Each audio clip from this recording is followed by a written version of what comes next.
body exhumed, dressed him in the hair shirt that he used to wear, the penitential hair shirt that he used to wear, and then also dressed him in his pontifical robes. They set him up, propped him up in a chair, and charged him with violations of canon law. The charge that he was levied against him was a charge of pluralism. And what pluralism is the holding of more than one diocese. So we know, bishop is in charge of one diocese, but you can't have more than one diocese. And the reason why you would have more than one diocese is to receive the revenue from the land of these dioceses. And so, Stephen charged Formosus with this crime. Now, a deacon was assigned as his lawyer. Kind of hard if you're a corpse to make your own defense. So they appointed a deacon to be his defense lawyer, and the case was heard. Stephen VII pronounced the corpse of Formosus as guilty as charged, declared him to never have been pope. They had his robes, his pontifical robes, and the hair shirt he wore stripped off the body. They took the 3 fingers of his right hand and cut them off. And the reason for that is because it was the hand that you would use to give blessings. So they cut off those the 3 fingers of the hand, and they dragged the body through the nave of St. Peter and flung the corpse into a graveyard. Now later, the grave robber, and they buried it. The body was exhumed or dug up by grave robbers and then thrown into the Tiber. And then the story goes that a monk actually was walking by the Tiber and saw the body of Pope Formosus floating along the river. And he dishes it out of the river, and eventually he was reburied properly. Now, Pope Stephen VII, although he did this for Lambert II, he didn't last long as Pope. He was in the summer of 897, so shortly after this whole Synod of the Corpse, he was arrested, was thrown into the dungeon, and then eventually strangled and died. So he met an end, like many of his predecessors, during this period of time. The next 2 popes had very short reigns. One reigned for only 4 months, the other reigned for 20 days, and then finally a new pope, John IX, is elected and brought to the chair of Peter, and he annuls and condemns the proceedings of the Synod of the Corpse. So he restores Pope Formosus his good name and restores the name of the church and tries to wipe away this whole horrible event in our church's history. And the only reason why I bring this whole story up for 2 reasons. One is to just illustrate for us how bad things got in Europe and in the papacy during the 9th century and into the 10th century. But I also bring it up because, again, many people may have heard of this story or read this story or read accounts of this story, and they will use it again to try to weaken in our minds the authority of the Pope. They'll say, how can you Catholics believe in the Pope and the papacy when you had this horrible and weird trial where one Pope placed his predecessor, who was dead, on a chair and tried him? How can you believe in the papacy? And we have to keep in mind that, first of all, the vast majority of the popes in the history of the church were holy and saintly men. The vast majority. There were some, as we've seen, who didn't exercise their office appropriately or were really weak in their leadership, and we'll see that even more so in 2 time periods from now, the time period of weak leaders and schism. But we have to keep in mind that what happened here, what Stephen did, was motivated by politics and had nothing to do with the doctrine of the church. Didn't change the doctrine of the church in any way. Rather, this was a very imprudent political decision that he made, and he undertook this trial because of politics. So we see how the Pope, unfortunately, gets himself involved in political affairs, and at times, and throughout the church's history, they do things that are not in keeping with the office. But that doesn't invalidate the office at all. It doesn't invalidate the establishment of the office. It doesn't invalidate the authority of the office. Even in our own day, in our own country, we've had presidents who haven't acted the way that we expect our presidents to act. Right? We don't throw away the presidency. We don't say, well, we need to get rid of that and come up with a new form of government. We recognize that the actions of the man do not impugn necessarily the office as a whole. Now, our time period of missionaries and the emperor ends with a bright light, the establishment of the monastery of Cluny. And what happens is Cluny is established by Duke William of Aquitaine. And Duke William wanted to establish a monastery so that in his early years he actually had killed a man in a fit of passion, a fit of rage. And so he wanted monks to pray for him continuously, even after his death, as expiation for the sin. So he establishes a monastery in Cluny under the abbot Berno. Now, what was interesting and unique about Cluny is that Cluny would be the source of the renewal and the reform of the church. especially the reform that would be ushered in through the papacy, by the papacy. And Cluny was different because Cluny, unlike other monasteries that were under control by the local bishop, Cluny was placed under the authority of the Holy Father. And so it was very independent from all the political games that could be played and the political manipulations of the local bishop. And so Cluny then began this great monastic reform, where we have monasteries throughout Europe following in the footsteps of Cluny and changing the church. And we'll see that reform in our next time period be undertaken by these great popes who come from this monastery, the popes of Gregory VII, Urban II, and then even we see Leo IX, who begins a reform of the church under our next time period, the time period of Crusaders and Scholars. And we'll look at that when we meet up again.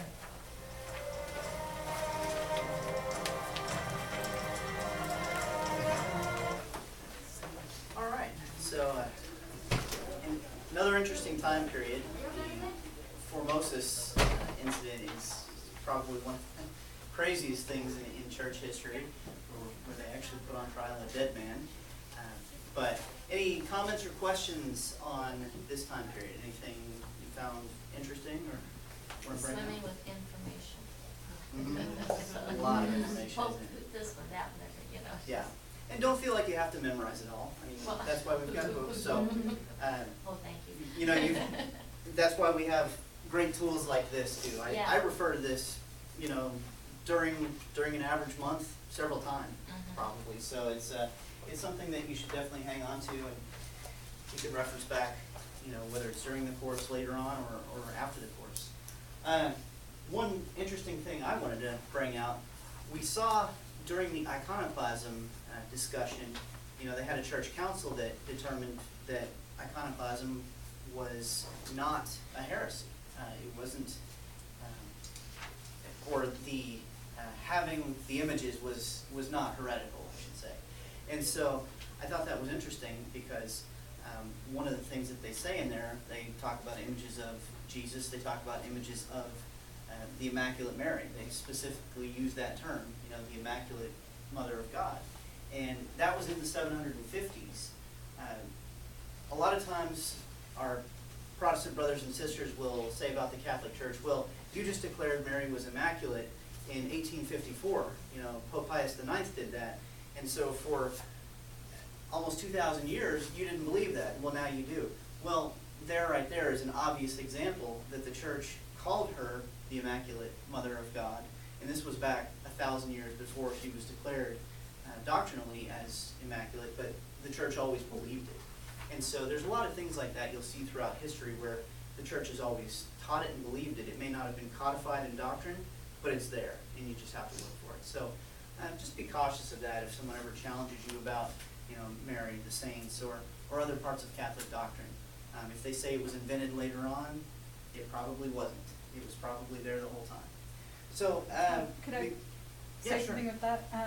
Usually when there is a council or, you know, edification of the doctrine, it's because it all of a sudden becomes a question, or there becomes a schism. Like, you know, okay, is Jesus, you know, does he have a human nature? Is it divine nature? Is it both? Is it one or the other? Yep. I mean, it's not, you know, up until that point, everyone seems to be in union with each other. It's when somebody comes up and goes, no, this is wrong, you know, Jesus' nature is only divine, that we tend to have a council and then have to actually declare it, yes, this is what the church believes, because these people are coming out and teaching doctrine that's untrue. Yeah, very good point. So, Do you think that's why there were so many councils? I'm just like, yeah, exactly. I guess it was the part of the formation process of the church. Right, yeah, the church never said, hey, let's go out and let's start creating doctrine. What the church did was it had its doctrine, it had its teachings that it was passed on by the apostles, and then when people would say, well, no, I want to do it differently, the church would get together and say, was that right or is this? And they would determine based on the teachings of the apostles and the writings and say, nope, the way we've been doing it is right. So until it was challenged, there was really no reason to come out with a decree. And that's why we see throughout history, for example, I mean, you wouldn't have found back in this time period any writings against gay marriage, right? Why not? It wasn't even thought of. But you will find that now. You will find that later on when the time period is is appropriate for the issue at hand. So that's why, you know, if someone says, well, the Catholic Church is just now teaching that gay marriage is wrong, they never said anything about it before, you know, about the year 2000, so they couldn't have believed it. No, that's totally wrong. The Church has always believed this. They've always believed that marriage is one man and one woman for life. But if it was never challenged, then there was no reason doctrinally to, you know, state it and define it in a way that was in a council or documents. So, so let's move on to the questions real quick. We'll only have just a couple minutes to touch on these, and I'll assign them. You can kind of read through, starting on page 137 is the answers. So just for a minute or two, look at them, discuss them quickly in your group, and then I'll ask you for some feedback on them. But if you three want to do question 1, you two can do question 2, question 3, and you guys can do question 4, the two of you, and I'll do question 5 with you. And we'll just read through that and then go through the answers quickly. So, okay.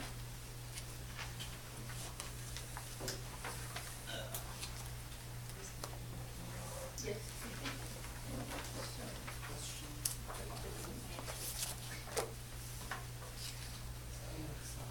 So what is the heresy of iconoclasm? In which doctrine of the church holds one of its chief components? I have to leave in a few minutes. Okay. I'm married. You think it makes a little sense, but it was Leo the Third. Leo the Third was the emperor who declared it. Well, he expanded. He said, yeah, right, he said that you were worshiping stuff. Reunite everything. And of course, they weren't. They were worshiping Christ. They were worshiping God. Catholic But influence by into siege. Mhm. And so, the empire, not just Yeah. And then he's the protector of the Pope. Took that 787.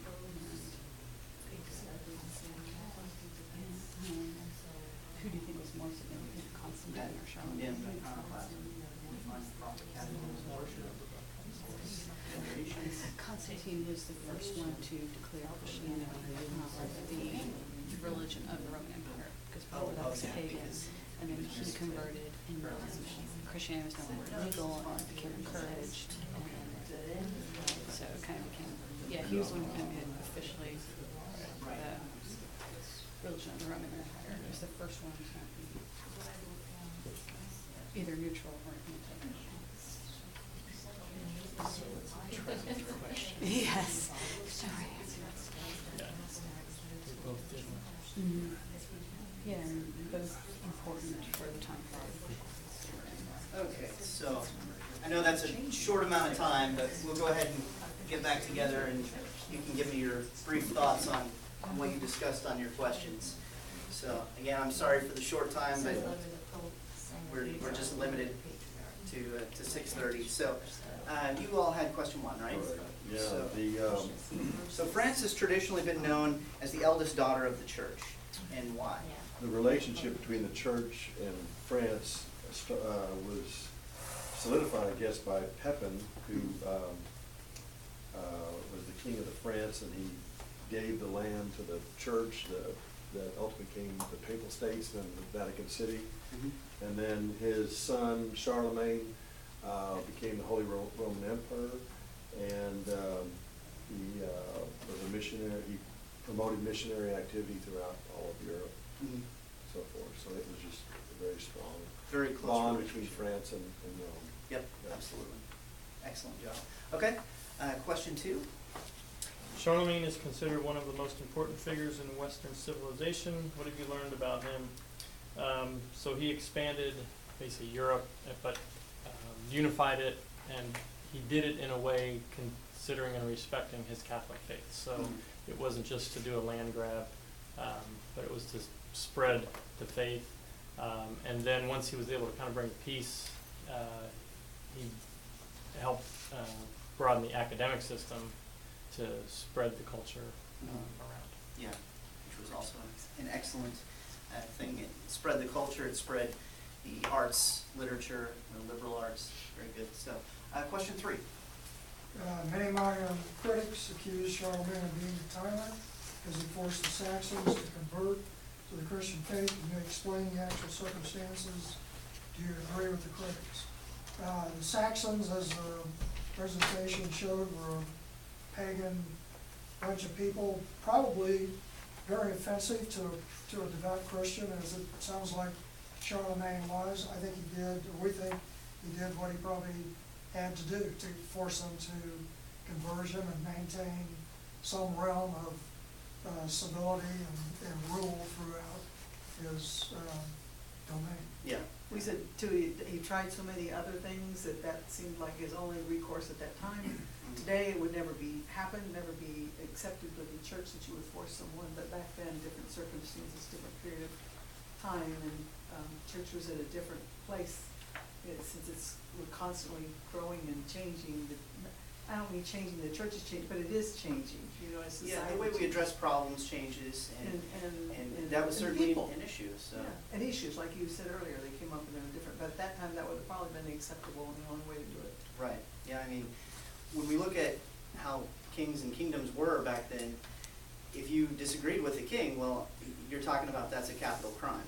So, the king had a right to set up his kingdom pretty much how he wanted it, and he tried other methods, it wasn't working, and so he put his foot down. Of course, that's not how we would see it today, but understanding the time, that's how it was then, so. A similar thing happened in Mexico. It's the human sacrificing that was so appalling. Right. And of course, they were doing cannibalism. Yeah, cannibalism. So, I mean, it's just, it was so appalling, and Mexico was the same way. They were sacrificing thousands over weekends, and the Spaniards just couldn't, it's like, it's too much. Yeah. So that's, yeah. So you're dealing with a chaotic culture that, so yeah, you try to establish some sort of law. Right. And it's a tough situation, and it's a little difficult for us to look back and say, oh, well, you know, he did a bad thing by having all these harsh laws. Okay, well, if you eat meat during Lent, then that's punishable by death. Well, understanding the context of the time, he did that for a certain reason. What So, kind of meat was it? they were cannibals. Yeah, especially to people. Okay, so question, let's see, 1, 2, 3, so we're on 4 then, right?